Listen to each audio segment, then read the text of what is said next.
Bună tuturor! Numele meu este Aura Baco și bine v-am regăsit la cea de-a treia lecție din cadrul cursului Întreținere cu schimbarea arhitecturii. Acest curs cuprinde 3 lecții majore.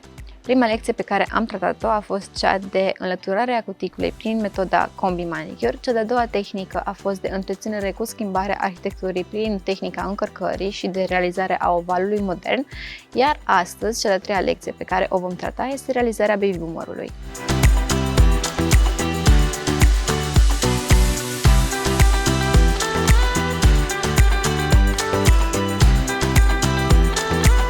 Pentru realizarea degradeului voi folosi o bază strong în nuanța English Rose pe care o voi aplica pe extensia pe care deja o am în față.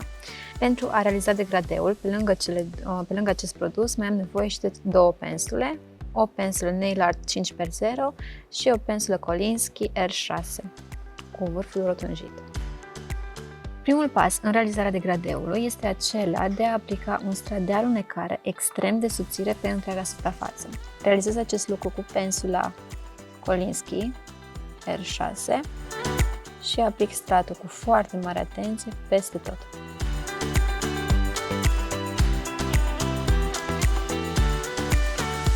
Iau foarte puțin material și îl masez foarte bine pentru a intra în crevasele lăsate de pilă. După ce am făcut acest lucru, cu material mai mult, îl voi aplica pe unghie, dintr-un sinus în celălalt, până aproape de jumătatea lungimii totale a unghiei. Mai departe, cu ajutorul unei pensule subțiri, vin și trag ușor de material pe lateral, de o parte și de alta,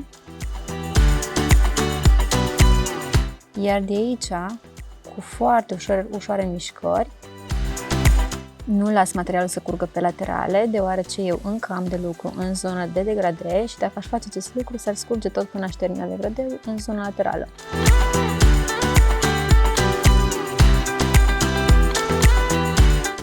Așa. După aceea, din zona de mijloc, unde este foarte mult material, îl trag ușor în zona cuticulei, îl trag și înspre lateral.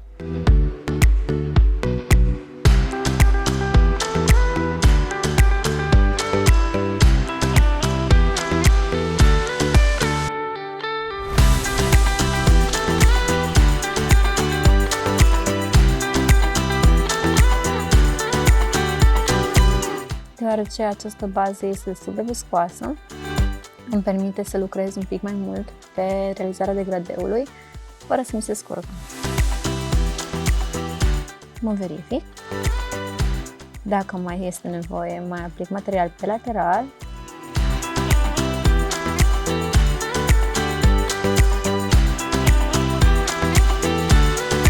Verificăm cu vârful ușor în jos dacă totul este realizat corect. Dacă mai simțim nevoia, revenim pe alocuri. Important este ca pensula să nu fie băgată în profunzimea materialului, ci doar la suprafață, doar să tragem ușor de material.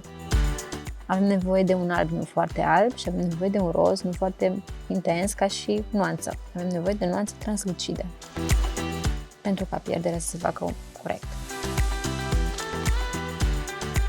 După ce am făcut acest lucru, întoarcem unghiuța clientei. Când întoarcem unghiuța, este important să nu ținem mai mult de 5 secunde întors. După cele 5 secunde, întoarcem din nou înapoi. În momentul în care am întors, putem verifica dacă în continuare avem degradeul realizat corect, dacă nu intervenim pe alocuri. La mine a fost un pic prea mult material, așadar l-am tras în jos.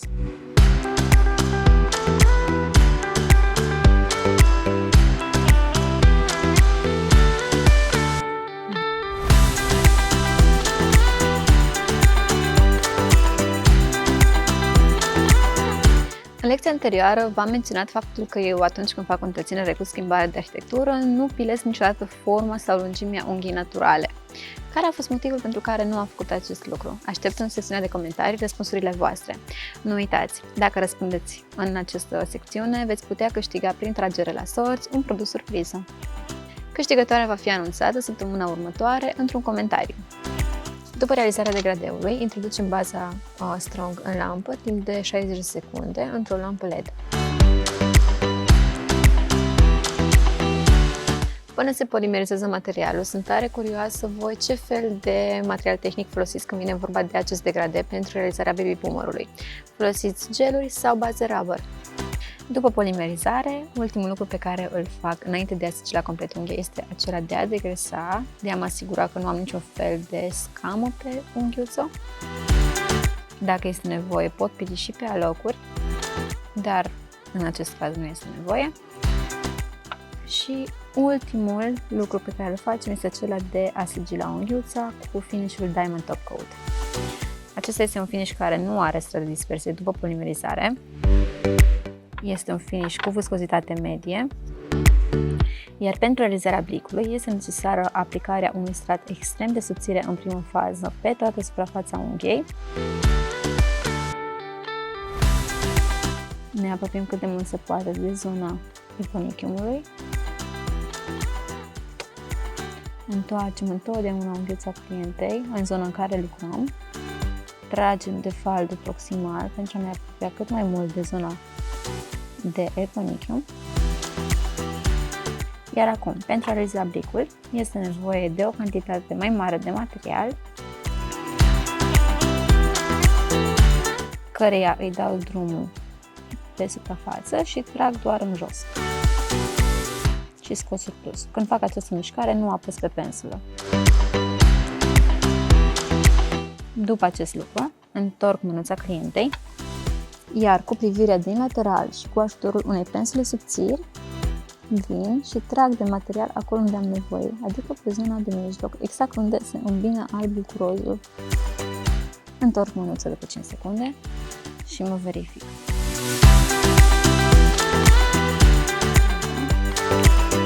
Atunci când întoarcem mâna, este foarte important ca mâna să fie paralelă față de masa de lucru. Dacă ținem în sus, finish-ul se va scurge în zona cuticulei, dacă ținem în jos, se va aduna în zona vârfului. Dacă ținem în stânga sau în dreapta, acesta se va scurge. E important să stăm paralel față de masă. După realizarea blicului, introducem în lampă timp de 60 de secunde. Lampa pe care o folosim este o lampă LED. În decursul acestei lecții am tot folosit termenul de blic. Este foarte important să știm ce înseamnă acest termen. Blicul reprezintă reflexa speculară pe care o are orice suprafață lucioasă. La finalul oricărei manicuri este important ca blicul să fie unul impecabil, deoarece arată profesionalismul unui tehnician. Tușa finală după polimerizare este aceea de a pli foarte puțin forma unghiei pentru a ne asigura că nu s-a scurs nimic în decursul procedurilor anterioare și pentru a verifica corectitudinea lucrării. Sigilarea este importantă și în partea inferioară a marginii libere, cu același finish, într-un strat extrem de subțire, voi veni și voi pensula puțin material pentru a mă asigura că această zonă nu va fi una prielnică pentru a se aduna anumite reziduri în decursul purtării acestei manicuri.